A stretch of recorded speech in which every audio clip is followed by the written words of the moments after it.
IBomma Ravi robin hood. ఏంటి robin hood అంటే పెద్దోళ్ళని కొట్టు పేదోళ్ళకి పెట్టు అనేది రాబిన్ హుడ్కున్న సారాంశం. చాలా సినిమాలు కూడా వచ్చాయి ఈ తరహాలో. బట్ రాబిన్ హుడ్తో పోలుస్తున్నారు కానీ ఆ రాబిన్ హుడ్ ఏం చేసేవాడో తెలుసా మీకు?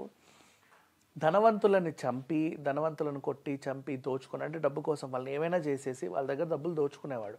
వీడి దగ్గర ఉన్న ఎక్కువ మూటని కొంచెం నాలాగే చాలామంది ఉన్నారు కదా పేదవాళ్ళు, వాళ్ళందరూ నా అంత బలంగా గోడలెక్కి నలుగురిని తన్ని బ్యాంకులు దోచుకోలేరు కదా, పాపం ఇలా ఉంటారు కదా, బలం ఉండదు కదా అని చెప్పి పంచేవాడు.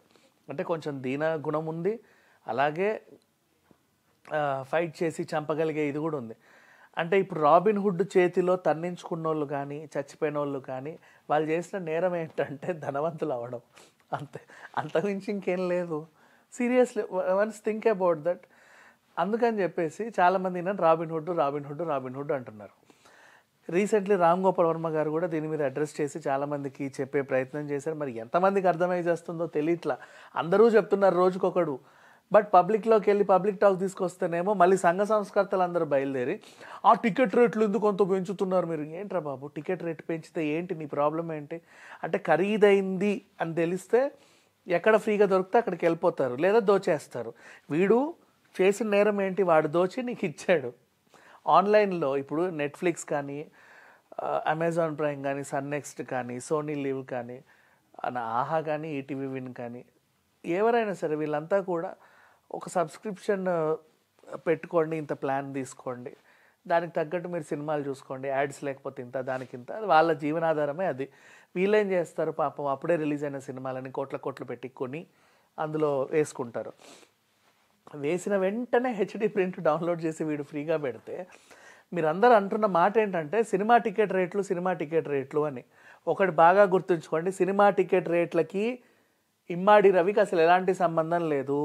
సినిమా టికెట్లకి, థియేటర్లకి, ఐబొమ్మకి సంబంధం లేదు. ఇమ్మాడి రవి చేసే నేరం ఏంటంటే ఓటీటీ ప్లాట్ఫామ్లో అప్పటికప్పుడు విడుదలయ్యే సినిమాలని డౌన్లోడ్ చేసి ఐబొమ్మలో పెట్టడం. ఇది ఓటీటీ ప్లాట్ఫామ్లకి తీవ్ర నష్టం. వాళ్ళు కొనరు ఇంకా సినిమాలు. ఎందుకు ఇప్పుడు ఇండస్ట్రీకి నష్టం ఎలాగో చెప్తా. వాళ్ళు కొనరు. వాళ్ళు కొనకపోతే ఇండస్ట్రీకి నష్టం. ఎందుకంటే మీ సినిమా పైరసీలో ఉన్నప్పుడు నేను అన్ని కోట్లు ఇచ్చి కొనుక్కొని నా దాంట్లో వేసుకోవడం ఎందుకు, అంత ఫ్రీగా ఐబొమ్మలో ఉన్నప్పుడు. ఇది అంటే iBomma or any other platforms.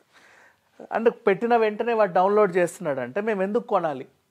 ఇలాంటి క్వశ్చన్స్ రేస్ చేస్తారు. ఫ్యూచర్లో ఇంకా ఓటీటీ ప్లాట్ఫామ్స్ అన్నీ కూడా అరే మనం పెట్టినట్టు వాడు ఎవడో డౌన్లోడ్ చేస్తున్నాడు, ఇంకా దిస్ ఈజ్ వేస్ట్. లేదా వాడు ఇంకేదన్నా టెక్నాలజీ కొనుక్కోవాలి ఇలా మూవీ డౌన్లోడ్ చేసుకోకుండా. దానికైనా ఖర్చు అవుతుందిలేండి, వాళ్ళ సాఫ్ట్వేర్స్, వాళ్ళ టెక్నాలజీస్ ఇవన్నీ ఉంటాయి. బట్ జనాలకి మనం ఎలాగో మార్చలేవు. వర్మ గారు అన్నట్టు ఒక భయం పెట్టాలి. పైరసీ చూసిన 100 మంది అరెస్ట్ అంటే ఇప్పుడు ఎట్లా? ఇప్పుడు గంజాయి తాగడం నేరం, డ్రగ్స్ నేరం, అశ్లీలంగా ఏం చేసినా నేరమే. అంటే బయట ఎవరైనా అమ్మాయి కనిపిస్తే ఇట్లా చెయ్యేసినా ఏం చేసినా నేరమే. అలాగే పైరసీ సినిమాలు చూస్తే కూడా నేరం. పైరసీ సినిమా చూసిన 4 అరెస్ట్, పైరసీ సినిమా చూస్తున్న 3 అరెస్ట్. అంటే అది ఏదో చేయకూడని పని నువ్వు చేస్తున్నావు, చాలా పెద్ద తప్పు చేస్తున్నావు అనే ఒక భయాన్ని క్రియేట్ చేస్తే people will try to control themselves. ఇట్లా చూసేవాడు ఇట్లా చూస్తాడు, అంతే తేడా, ఇంకేమీ లేదు అంతమించి. అంటే చాలా ధైర్యంగా చూస్తున్నారు కదా హెడ్ ఫోన్స్ పెట్టేసుకుని హ్యాపీగా సినిమాలు. మీరు ఏ జర్నీలో చూస్తున్నారు, ఇప్పుడు ట్రైన్ జర్నీలో మీరు వెళ్తున్నారు, 10 మంది పరిస్థితి చూస్తున్నారు. ఆ టీసీకి చెప్పాలి, వాళ్ళు ట్రైన్ ఆపి వాళ్ళందరినీ దించి రైల్వే పోలీసులకు అప్పచెప్పాలి. ఎలా ఉంటుంది చెప్పు సిచ్యువేషన్? బస్సులో వెళ్తున్నావు, ఎవడో అసలు ఆ బస్సోడే వేసాడు కంప్లైంట్ ఇవ్వు, సో అండ్ సో బస్ నేను ఎక్కడిని ఇలా నెక్స్ట్ చెక్ పోస్ట్ దగ్గర వాడిని పట్టుకొని అదేదో చేసి ప్రయాణికులందరినీ సేఫ్గా ఇంకో బస్సు ఎక్కించి వాళ్ళు పంపాలి. ఇంత పెద్ద సీన్ క్రియేట్ అవ్వాలి. నెక్స్ట్ ఇంకెక్కడైనా సరే ఎయిర్పోర్ట్లో చూస్తున్నావు, ఆ అధికారులకు చెప్పేసి వాడిని పట్టేసుకొని వాడి పాస్పోర్ట్ సీజ్ చేసి వాడి లగేజ్ అంతా సీజ్ చేసి పంపించేయాలి పోలీస్ స్టేషన్కి. బయట ఎక్కడన్నా చూస్తున్నావు, వాళ్ళ ఇంట్లో చూస్తున్నావు, వీళ్ళ ఇంట్లో చూస్తున్నావు, నీకు పక్కన అపార్ట్మెంట్ నుంచి వస్తున్నాయి సౌండ్స్ వస్తున్నాయి, ఏదో సినిమా చూస్తున్నాడు వాడు పైరటీ చేశాడు, అంతే చెప్పేసేయండి, నష్టమేమీ లేదు.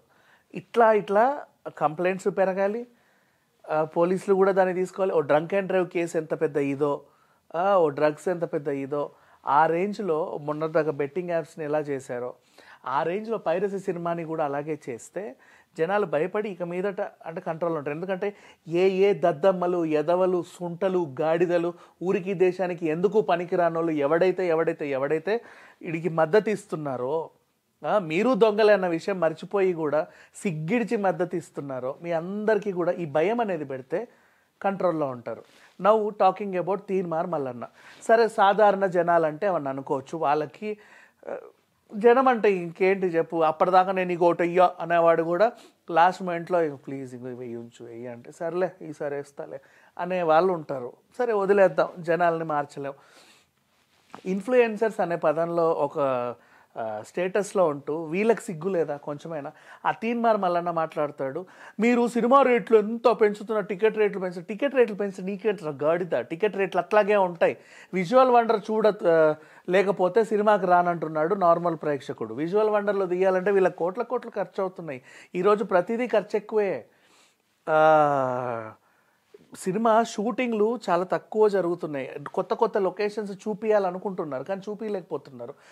కొత్త లొకేషన్స్ అన్వేషించుకుంటూ వెళ్ళాలంటే వీళ్ళకి బోల్డ్ ఖర్చు అవుతుంది. సినిమా తీయడమే కాదు, సినిమా ప్లాన్ చేసినప్పటి నుంచి ఖర్చు స్టార్ట్ అవుతుంది. ఫస్ట్ దాన్ని ఫుల్గా కస్టమైజ్ చేసుకుంటారు, లొకేషన్లు చూసుకుంటారు, ప్లాన్ చేసుకుంటారు, షెడ్యూల్ అన్నీ ఫిక్స్ చేసుకొని ఈ ప్రీ ప్రొడక్షన్ పనులే కనీసం 6 నెలలు 7 నెలలు సంవత్సరాలు కూడా అయిన దాఖలాలు ఉన్నాయి. ఈ సంవత్సరం అంతా కూడా నిర్మాత ఖర్చే పెట్టేది.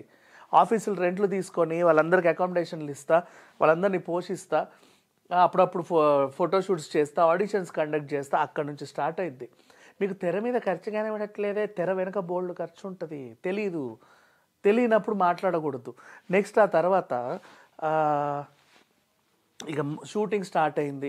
ప్రతిదీ ఎక్స్పెన్సివ్. పెద్ద ఆర్టిస్టులను పెట్టుకోవాలి, పెద్ద టెక్నీషియన్స్ని పెట్టుకోవాలి, ఆ రేంజ్ తగ్గట్టుగా తీసుకోవాలి. తర్వాత పోస్ట్ ప్రొడక్షన్ విఎఫ్ఎక్స్ల కోసం ఇప్పుడు ప్రజెంట్ ఆ టెక్నాలజీ రోజుకు డెవలప్ అవుతుంది. ప్రజెంట్ ఆ టైంలో ఉన్న టెక్నాలజీ నెక్స్ట్ ఫ్యూచర్లో అసలు దాన్ని ఏ రేంజ్లో చూపించాలో ఆ టెక్నాలజీ అంతా తెచ్చుకొని దాన్ని ఏదో చేసి ఒక కళాఖండంలా తీసి మళ్ళీ ప్రమోషన్స్కి ఖర్చులు పెట్టుకొని అండ్ బోల్డ్ అన్ని థియేటర్స్తో ఒప్పందాలు పెట్టుకొని ప్రీ రిలీజ్ ఫంక్షన్లు, ఆ ఫంక్షన్లు, ఈ ఫంక్షన్లు చేసుకుంటూ టైంలన్నీ వెచ్చించుకొని రేపేంటో ఎల్లుండేంటో భయపడతా రిలీజ్ చేసుకోవాలి. ఒకరోజు రిలీజ్ అయిన సినిమా ఆ రోజే అయిపోయింది. మహా అయితే ఫ్రైడే, సాటర్డే, సండే కంటే జీవితం లేని సినిమాలు అవి. అన్ని కోట్లు ఖర్చు పెట్టి 3 రోజుల్లో పాపం వాళ్ళు సంపాదించుకోవాలి, లేదంటే నెత్తిన తడుగుడ్డే. ఆ 3 రోజుల్లో కూడా ఆ రూల్స్లోనో ఈ రూల్స్లోనో సినిమా వచ్చేస్తుంది. ఏం లేదురా సినిమా ఇక ఇంతేనంట అని చెప్పుకునే వాళ్ళు ఉంటారు. పబ్లిక్ టాకుల్లో వచ్చి సినిమాలను డ్యామేజ్లు చేస్తాయి. నాలాంటి వాళ్ళు ఎవడో రివ్యూలు చెప్తారు, అది బాగుంటే బాగుంది, బాగాలేకపోతే బాగాలేదని. అలా కూడా కొంచెం ఎఫెక్ట్ ఉంటుంది.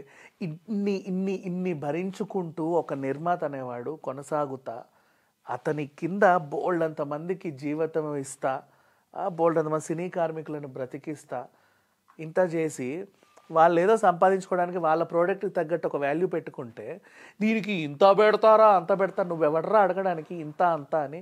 నచ్చితే చూసి చావు, లేకపోతే చూడకు, అంతే. ఏ ప్రోడక్ట్ అయినా అంతే. వాళ్ళ ఇష్టం, మ్యానుఫ్యాక్చరర్ ఇష్టం. అది ఎంతకు అమ్ముకుంటాడో అంతకు అమ్ముకుంటాడు. సామాన్యులకు అందుబాటులోకి రావడానికి అదేమన్నా గవర్నమెంటా?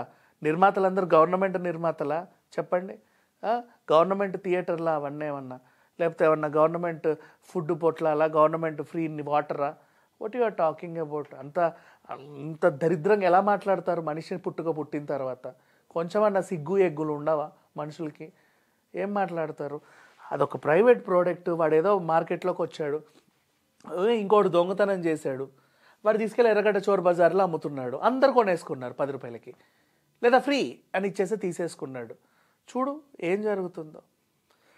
సరే వాట్ ఎవర్, మీకు కూడా ఉంటుంది మనుషులకి. ముద్దపప్పు ఆవకాయలు రెస్టారెంట్కి వెళ్ళేసి తింటున్నారమ్మా మీరు 500-600 పెట్టి. రిచ్నెస్, లావిష్నెస్ అని చెప్పేసి రిచ్ బఫే ఏమీ ఉండదు అక్కడ. సంత మనకు తెలిసిన ఫుడ్లే, చాలా రిచ్గా తినడం. ఆప్రికాట్ డిలైట్లు 200-250 పెట్టి తినడం, ఆప్రికాట్ డిలైట్లు. ఈవెన్ గోలీ సోడాని 99 పెట్టి తాగడం ఏమనంటే లావిష్నెస్. ఒక్కడ అడగడే గోలీ సోడా 99 అని ఇప్పటివరకు రెస్టారెంట్స్కి వెళ్ళినప్పుడు. Nobody will ask. నేను ఇప్పటిదాకా చూడలే, అడిగినోడిని తెలుసా, wow this is very nice అని తాగిన వాళ్ళని చూసా. ఆప్రికాట్ డిలైట్ 250 అంటే ఒకడు అడగడే దీనికి ఎందుకు ఇంత అని. తింటున్నావుగా, ఎందుకంటే నామూషి అడిగితే.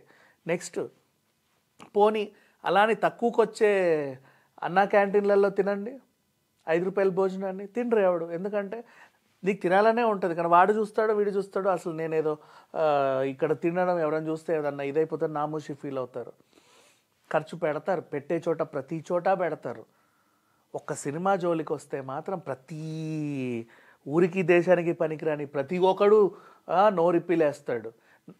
సినిమా రేట్లు అలాగే ఉంటాయి, సామాన్యుడికి అందుబాటులో ఉండవు. అండ్ కఠినంగా చెప్పాలంటే నచ్చితేనే చూడండి, స్తోమత ఉంటేనే చూడండి, స్తోమత లేకపోతే చూడడం మానేయండి. నెక్స్ట్ ఇక పైరసీలు అంటావా, ఇక మీదట పైరసీ చూసే వాళ్ళని కూడా నేరస్తులుగానే పరిగణిస్తారు, వాళ్ళని అరెస్టులు కూడా చేస్తారు, ఇంకా కావాలంటే తీవ్రమైన శిక్షలు కూడా వేస్తారు, తంతారు కూడా పట్టుకొని ఇష్టం ఉన్నట్టు. ఇక్కడ ఫ్రెండ్లీ పోలీస్ ఉంది తెలంగాణలో, అయినప్పటికీ కూడా తంతారు. చూసుకోండి, మనం మారాలి ఫస్ట్. అండ్ ఎందుకంటే మనుషులు మారడానికి సిద్ధంగానే ఉన్నా కూడా ఇట్లాంటి వాళ్ళు కొంతమంది వస్తారు, సంఘ సంస్కృతులు, తీన్ మల్లన్న లాంటి వాళ్ళు, ఇంకెవడో రోడ్ల మీద తిరిగేట వాళ్ళు అందరూ సినిమా గురించి మాట్లాడటమే. అట్లాంటి వాళ్ళు వచ్చి మళ్ళీ వీళ్ళని మోటివేట్ చేసి పాడు చేయడం. ఎక్కడికి వెళ్తుంది సమాజం? ముందు ఇట్లాంటి వాళ్ళని సర్లే ఏడవని, వీడి గురించి ఎక్కువ మాట్లాడి కూడా waste. Thank you so much.